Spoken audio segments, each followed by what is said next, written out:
اگر رمضان کا چاند ہے تو اس میں ایک بندے کی گواہی بھی معتبر ہے۔ اگر رمضان کا چاند ہے اور موسم ابر آلود ہے اور کسی ایک بندے نے دیکھ لیا، وہ بندہ عادل ہے، پرہیزگار ہے، مسلمان ہے، تو اس کی گواہی کا اعتبار ہوگا، چاہے عورت ہی کیوں نہ ہو، چاہے وہ غلام ہی کیوں نہ ہو۔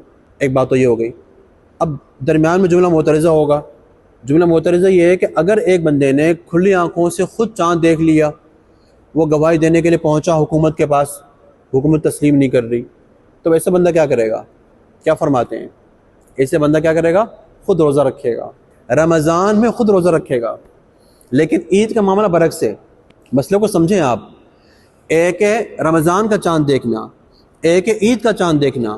اگر موسم ابر آلود ہے، ایک آدمی نے کھلی آنکھوں سے واضح طور پر چاند کو دیکھا ہے اور وہ جا کے گواہی دے رہا ہے، اور پاکستان میں گواہی دینے والا اس کے علاوہ کوئی اور نہیں ہے، اور اس کو یقین ہے کہ میں بالکل ہوش و حواس سے میں چاند دیکھا ہے، پھر بھی کوئی نہیں مان رہا، تو یہ روزے کی نیت کر لے، اس پر روزہ رکھنا ضروری ہے، اوروں پہ ضروری نہیں ہوگا۔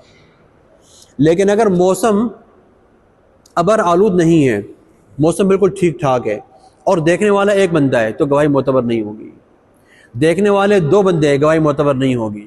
دیکھنے والے تین بندے، گواہی معتبر نہیں ہوگی، بلکہ جمع غفیر کا ہونا ضروری ہے۔ اور پھر جمع غفیر کے بارے میں کتنے افراد ہونا چاہیے؟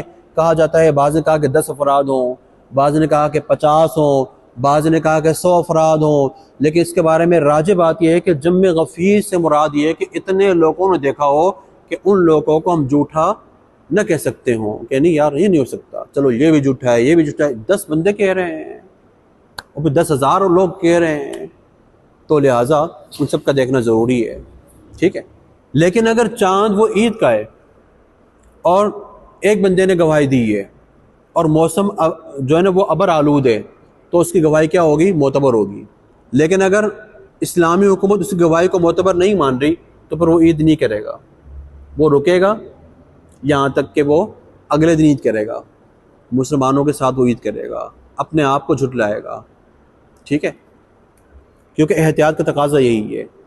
اور اگر عید کے چاند کے بارے میں بھی ابر آلود موسم نہیں ہے، بالکل واضح موسم ہے، تو سب کا دیکھنا ضروری ہے، 2 گواہ اس میں کافی نہیں ہوں گے۔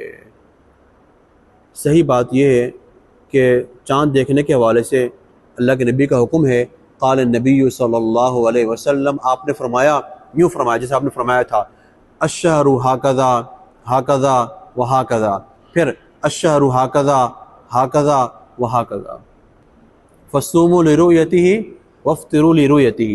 اللہ کے نبی نے فرمایا کہ مہینہ یوں بھی ہوتا ہے 10، 20 اور 30، فرمایا مہینہ یوں بھی ہوتا ہے 10، 20 اور 29۔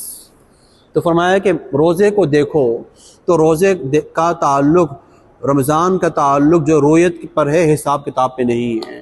اگر آپ حساب کتاب کر رہے ہیں، آپ یہ کرنا چاہ رہے ہیں کہ نہیں جو ہے نا وہ آج چاند نظر آئے گا یا آج چاند نظر آنا چاہیے، اور کسی کو نظر نہیں آیا، تو حساب کتاب پہ اعتماد نہیں کرنا چاہیے، پھر بھی دیکھنے کا اہتمام کرنا چاہیے۔ ہاں اگر آپ نے دیکھنے کا اہتمام کیا ہے اور آپ کو نظر نہیں آ رہا اور آپ کا دیکھنا بھی حساب کتاب کے مطابق ہو گیا ہے، تو ٹھیک ہے، مان لیں آپ۔ ایک روایت میں یہ آتا ہے کہ اللہ کے نبی نے صحابہ کرام کو فرمایا کہ انا امۃ امیہ لا نکتب ولا نحسب الشہر، الشہر ہاکذا ہاکذا ہاکذا ہاکذا ہاکذا ہاکذا۔